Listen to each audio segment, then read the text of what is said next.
Hello everyone, welcome to 𝗖𝗵𝗵𝗺. Myself Dr. 𝗲𝗵𝗺 and you are studying pediatrics with me.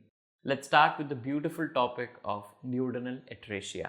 Now, the duodenal atresia is the important topic of gastrointestinal tract, and let's quickly understand what duodenal atresia is all about.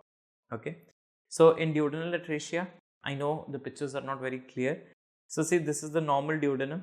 Okay, so here you can see there is a atresia. Now atresia is actually nothing else but this malformation. So can you see this is a mild atresia which is there. Here there is a moderate atresia and here there is a severe atresia, or you can say that there is a discontinuity which can be seen. So can you see there is a discontinuity which is there? Yeah. Can you see that in these folds there is, I should say, the cord like thing which is coming? Yeah. Okay. So this is the duodenal atresia, mild, moderate and severe. So what is duodenal atresia? Atresia is actually occlusion, complete occlusion, or you can say either the lumen is occluded or the lumen is absent. So occluded or absence of the duodenal lumen, okay, this is called as duodenal atresia. Stenosis is narrowing. This is not stenosis. Either it is completely occluded or it is absence only, okay. So this is called as what? This is called as duodenal atresia, okay. So why does this happen? Why the lumen is not formed? Because of failure of duodenal recanalization, okay. So because of failure of duodenal recanalization, okay, so it is not able to canalify it properly, okay, the canal is not forming, okay. So what happens actually during the embryological period, one important thing is that duodenum is formed partially by the foregut and partially by the midgut, okay, which is normally occluded at approximately 6 to 7 weeks, okay. So partially it is formed by the foregut and partially it is formed by the midgut, which is normally occluded at 6 to 7 weeks. But once at 8 to 10th week, this is going to recanalize itself, okay. So it is going to recanalize itself, okay, you got it. So if you see, there are 10 words actually written in recanalize, okay. So 10 weeks pe, at the 10 weeks it's going to recanalize itself. If it is not able to recanalize itself properly, the failure can lead to atresia. Now D for duodenal atresia, D for Down syndrome, okay. So duodenal atresia is very common finding with Down syndrome, and this has been asked in FMG exam, like many a times they have asked this question, okay. So there are different types. First type is going to be when mucosal webs, okay. Second is going to be end is connected by fibrous cord, and third is going to be complete separation, the gap is going to be there. I've shown you this. See, it is separated by the fibrous cord. See, there is a gap which is there, and in type 1, as they have said, there will be mucosal webs, and this is called as wind-sock deformity. What is wind-sock deformity? Mucosal webs are going to be there. So just remember, this is written M, this is written W, okay. M for mucosal webs are going to be there, and W is going to be what? W is going to be wind-sock deformity. Wind-sock deformity. So what are the clinical features? Of course, see, the food is not able to pass the duodenum, okay. So within the very first few days after the first feed, there will be vomiting. The child is going to vomit out, bilious vomiting, okay. X-ray is going to show you double bubble sign, okay. X-ray is going to show you what? X-ray is going to show you double bubble sign. Can you see this extremely important thing?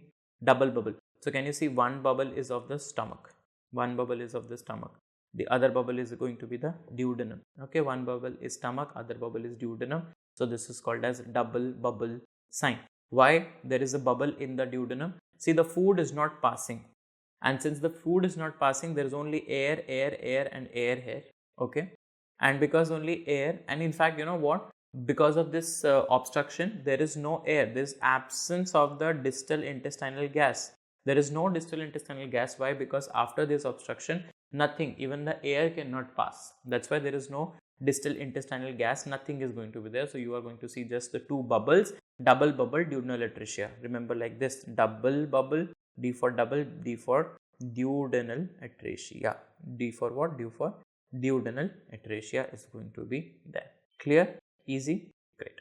So X-ray is going to show you double bubble sign, that is stomach and proximal duodenum, and there is no distal gas which is there. If at all the distal gas is present, then we do what? We do the upper GI tract contrast study, in order to exclude the midgut volvulus. Okay. And in duodenal atresia or in obstruction, what happens is hypochloremic, hypokalemic, understand this, hypochloremic, hypokalemic, metabolical acidosis, metabolical acidosis, metabolical alkalosis. So can you see the chloride levels are decreased, potassium levels are decreased, H positive levels are decreased, everything is going to be decreased. Okay, hypochloremic, hypokalemic, metabolical alkalosis. Okay, and of course X-ray is going to show you what? It is going to show you double bubble in fetus. So what you will do? You put the NG tube inside the baby, you aspirate whatever the material is obstructing.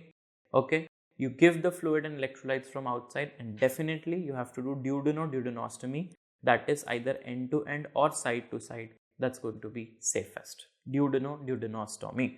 Okay, so that means, for example, this is my stomach, this is the duodenum which is going to be there. So you are going to cut this, and suppose here is the obstruction. So cut from this part, cut from this part, remove this part, and then anastomose this part with this part. Okay, and this is going to be what? It's going to be duodenostomy. Either you do end to end like this, or you can do side to side also.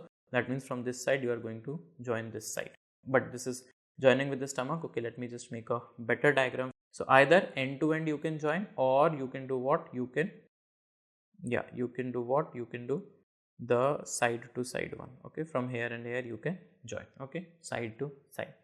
So these are the two things which you can do. Okay, duodenostomy. And during surgery, please make sure that you put the catheter, you put the air, or you put the saline in order to check the other atresias also. Okay, and coming on to this, that duodenal atresia. Okay, how will they give you an exam? See, duodenal atresia is going to have acute biliary emesis and is associated with the Down syndrome, and with X-ray you can see it very clearly. So this is going to have a double bubble sign, it is going to have trisomy 21, it is going to have biliary emesis. What are the other similar kind of things? Annular pancreas. Now what does this mean, annular pancreas? See, if this is the stomach and this is the duodenum, the pancreas can wrap around the duodenum as a ring.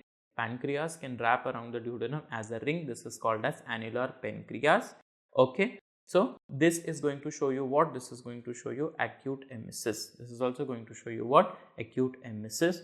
And of course, if there is, if you are suspecting malrotation with volvulus, there will be what? There will be malrotation with volvulus is going to be there. That is important. And of course, you will have the abnormal midgut rotation, on which we have given a detailed lecture as well.